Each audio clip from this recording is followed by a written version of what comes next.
विधानसभा निवडणुकीमध्ये महायुतीने विक्रमी विजय मिळवला, पण अजूनही विरोधकांनी वाढीव मतदानामुळे ईव्हीएम मशीनमध्ये फेरफार केल्याचा आरोप केला आहे. अशातच सोलापूर जिल्ह्यातील मारकवाडी गावात फेरमतदानाचा निर्णय झाला. अवघ्या राज्यात यामुळे खळबळ उडाली, पण प्रशासनाने हे फेरमतदान होऊ दिलं नाही. ईव्हीएमवर संशय घेत बॅलेट पेपरवर मतदान घेण्याची तयारी ग्रामस्थांनी केली होती.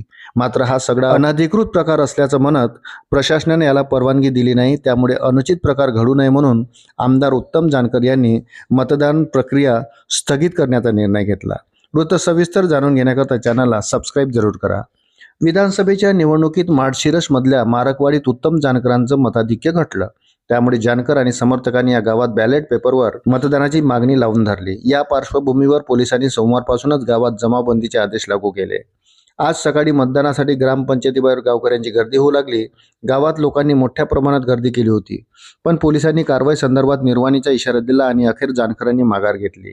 पण मारकवाडीतलं मतदान रोखल्यावरून नाना पटोलेंनी एका पत्रकातून जोरदार टीका केली. मारकवाडीमध्ये प्रशासन अत्याचारी ब्रिटिशांप्रमाणे वागले, त्यामुळे ईव्हीएम आणि निष्पक्ष निवडणूक प्रक्रियेवर जे प्रश्नचिन्ह निर्माण झाले आहे ते अधिक गडद झाले आहे.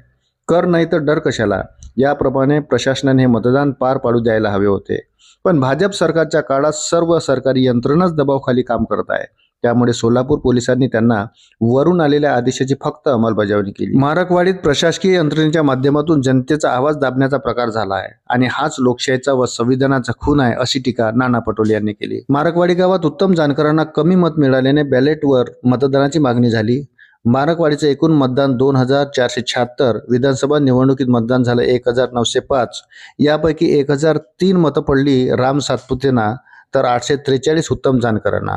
आज बॅलेट पेपरवर मतदान पार पडलं असतं तर संशय दूर झाला असता, असं मत गावकऱ्यांनी व्यक्त केलं. बॅलेट मतदानावरून रंगलेल्या या नाट्यावर उत्तम जानकर आणि राम सातपुते या दोघांनी एकमेकावर टीकेचे आसूड ओढले. आता पुराव्यानिशी कारस्थान समोर आणू, असा निर्धार जानकरांनी केला.